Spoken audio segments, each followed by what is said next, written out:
The research keeps piling up and it continues to tell a mixed, challenging and nuanced story about kids and their time on screens. G'day and welcome to the Happy Families podcast. My name's Dr. Justin Coulson and today it's a Doctor's Desk episode. In just a sec, I'm going to spend a couple of minutes talking with you about screen addiction and mental health. There's a reasonably new study that's been making headlines, and it is fascinating. Headlines include, real risk to youth mental health is addictive use, not screen time alone, why parents should focus on screen addiction over screen time. Screen addiction and suicidal behaviours are linked for teens, according to a study. So what do we make of these findings? What does the research report actually tell us? Is screen addiction a real diagnosis? Where do we go from here when it comes to kids and screens? That's all coming up in just a sec on today's episode of the Happy Families podcast, a Doctor's Desk special edition.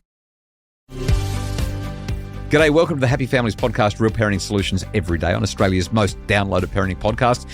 I'm Dr. Justin Coulson. Today I'm unfortunately on my own. Mrs. Happy Families couldn't make it in for this one, so short, sharp, to the point, a brand new study, a new paper published in, I think it was June, in JAMA. JAMA is a fairly prestigious publication that scientists love to publish their stuff so that everyone gets to find out the latest in research science. Researchers analysed data from the Adolescent Brain Cognitive Development Study. It's a massive study happening in the United States. It's been going on for a number of years, following thousands of kids right across the US. This particular study, 4,285 tweens. They participated at 3 different time points between the ages of 10 and 14.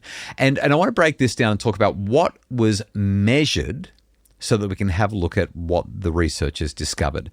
They looked at addictive screen use, screen time, mental health symptoms, and suicidal ideation and behaviour. Okay, so 2 screen measures and 2 mental health measures. Let's talk about the 2 screen measures first. Addictive screen use, we're talking about whether kids are literally using their screens in addictive ways, whether they're on phones, social media, and video games. Okay, so looking at just compulsive use of phone, compulsive use of social media, or addictive use, I should say, and video games. Screen time, they just reported the total number of hours that they spent per day on screens, not including school activities. Okay, so this is for recreational use, for non-school activities. Then they looked at mental health. Parents were reporting whether or not kids had concerns around depression, anxiety, and behaviour problems. And there was the suicidal ideation and behaviour side of things where parents and kids were both interviewed about whether or not the child had any suicidal thoughts or attempts over the last few years. So we're looking for patterns here between time on screens, addictive screen use, and mental health outcomes. Okay, what did they find? Let's talk about that. First off, addictive use was very common. To me, this is the big concern. Addictive use is very common and it goes up as kids get older. 49% of kids showed addictive patterns of phone use. Surprisingly, only 10% showed addictive patterns of social media use. And 41% showed addictive patterns of video game use. Now, I'm wondering whether or not the addictive patterns of phone use and the addictive patterns of social media use could have been conflated. And so the 49% and then down to 10%, maybe that's not quite accurate. But what the researchers did find is that levels were increasing consistently over time for those things, and addictive patterns, and this is the real take-home message, addictive patterns of screen use were associated with worse mental health outcomes. What do I mean by that? Kids who showed highly addictive social media use or highly addictive video game use were at greater risk for suicidal thoughts, suicidal behaviour, and other mental health problems. Okay, if your kids look like they're highly addicted to social media or video games, you would expect that there would be an associated increase in mental health challenges and perhaps even the pointy end, which I think is really concerning. When it comes to highly addictive phone use, those children were also at greater risk for suicidal thoughts and behaviour as well. So what's really interesting in this pattern of research is this: the total amount of screen time that your kids are spending in front of a device doesn't seem to be associated with mental health problems, but when they are addicted, when there is addictive behaviour. So time on device is not the same as addictive styles of behaviour. And I'm going to break that down in just a sec. So what that basically means is total screen time not associated with mental health challenges, but addictive screen use is associated with mental health concerns. Okay. What I mean by associated is we're not saying one thing causes the other. We're saying when one thing moves, so does the other thing. So it might be poor emotion regulation. It could be a lack of sleep. It could be poor diet. It could be a lack of friendships. It could be any number of other things that are driving both. And we're just not measuring that in this study. Okay, so what does addictive screen use actually mean? We need to disentangle addictive screen use from time on screen. I think that the two would be correlated, but it seems that in this study, that hasn't been the case. So common criteria for addictive or compulsive social media use, phone use, video gaming use are, number one, I just don't seem to be able to stop or limit my screen use. Trying to use them less and not able to. Trying to reduce phone usage, not able to. Second one, feeling distressed or irritable or anxious or depressed when not on a screen. Third one, using the screen as an emotional regulation tool.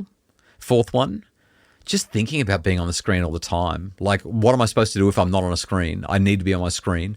And fifth, causing problems with other activities. So having an impact on sleep, having an impact on school, having an impact on relationships, having lots of arguments, those kinds of things. So that's what we're talking about with addictive screen use, and that's how it differs from time on, just screen time generally. So after the break, we're going to talk about whether screen addiction is a real diagnosis and what we as parents are supposed to do when it comes to kids and screens.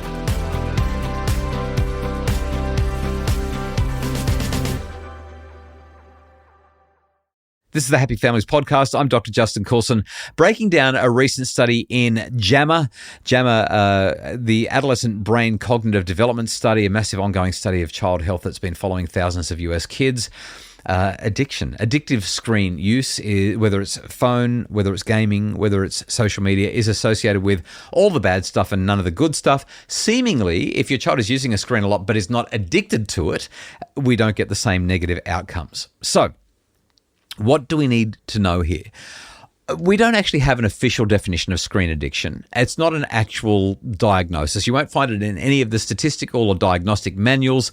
And so when we use this term in association with screens, we could be conflating a whole lot of different things that operate differently and require different treatments and are essentially not the same thing. And we could also be pathologizing certain behaviors that are not pathological. So is it really a disease if your child is argumentative about screens? Is it really a disease if your child is thinking about what they were doing on their screens? Like, I don't have any games on my device right now, but I used to, and I used to close my eyes and just see the game playing in my head. Does that mean that I have a disease? No, it just means that fundamentally I'm teaching my brain to seek certain things.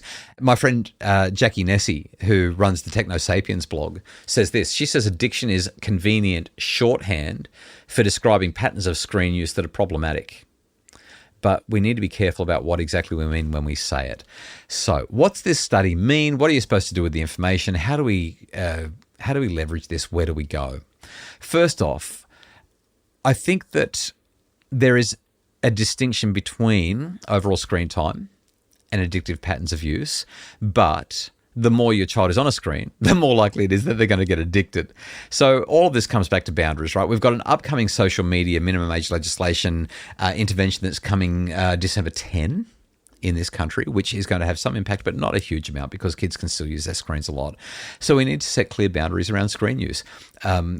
The 3 E's of effective discipline would be the model that I would use. Explore what your child wants to do on a screen and for how long and when and how and why and those kinds of things. Explain what your concerns are and then empower them to work with you on a problem-solving conversation to figure out the best way forward. We've recently, with our homeschool daughter, Emily, said, we are just tired of fighting with you about screens, so we are deciding now you are going to get this much screen time every day. We're not big on screen time. We're more interested in what you're doing on it, but we're tired of the conversation, so we're actually going to bring in a time limit because it just makes life easier. So Emily now knows that she gets X number of hours of screen time every single day. It's predictable, it's locked in, it's confirmed, and she also knows what time of day she's going to get that screen time. We've put it into a calendar so she knows. And she also understands that she has to do X, Y, and Z before she gets that screen time. So if she's choosing to be obstinate and not do her schoolwork, even though we get to 1 p.m. and she's supposed to get her hour of screen time, if she hasn't done her lessons for homeschool, then she does not get the screen time. And what we found is that she's doing her lessons because she wants screen time, and we're not having as many fights about schoolwork or about screens. It's actually working kind of well. But please note, we haven't been dictatorial here. We have used the 3 E's, which means it's a collaborative problem-solving solution rather than a here's how it's going to be where the parents just do as you're told. Don't think that would have been helpful. Okay, second thing that I would emphasize, we've got to be good examples of how to use our screens. If we are constantly on our screens, we are modeling all the wrong stuff. We need to talk to our kids about what we're doing to curb our use. We need to show them that we can put their screens down. And if we're struggling with it, we actually need to be honest with the kids and say, this is hard for me, just like it's hard for you. The third thing that I'd encourage is just being aware of the red flags. Like if your child is having these extreme reactions when screen time is finished, then it's time to go back to a 3 E's conversation. This is actually what we've done with Emily as well. Because she started to have some tantrums, we said every time we have to get mad at you because you're not turning off the screen even though your time is up, it means 5 minutes less the next day.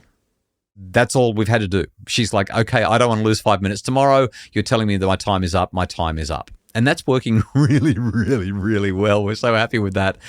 2 other things that I'm going to suggest. Change the environment, get the kids outside, do things that are incompatible with screen use. And I think that can really, really make a difference. We use the app, or I use the app Freedom on my devices, and I just find that is wonderful. There are others. I know that I've been recommended Forest a number of times as well. I don't find that the inbuilt screen time works so well. And the last thing is we've put a list together for Emily of other things that she can do because she knows she only gets X amount of time per day on screens. And so we've got a list of 10 or 12 other activities that she can participate in every single day. And she can feel good about doing those because she knows she's going to get her time on screen. And what we've actually found is she's become more helpful because helping around the house and tidying the kitchen is one of those things on the list. And we've just found that we've got a wonderfully helpful child. Okay, guys, that is it. We will link to the study in the show notes, and hopefully there's some food for thought there when it comes to kids and screens. It's perennial, it's endemic, it's ongoing, but hopefully this has been useful. The Happy Families podcast is produced by Justin Coulson from Bridge Media. Mim Hammonds provides admin research and a whole lot of additional support. And if you'd like more information about making your family happier, visit us at happyfamilies.com.au. Tomorrow on the pod, Kylie will be back with me for an I'll Do Better Tomorrow episode as we unpack the week, have a look at what worked, what didn't, get intentional about our parenting for next week, and fingers crossed, get things more right than wrong. Have a great day.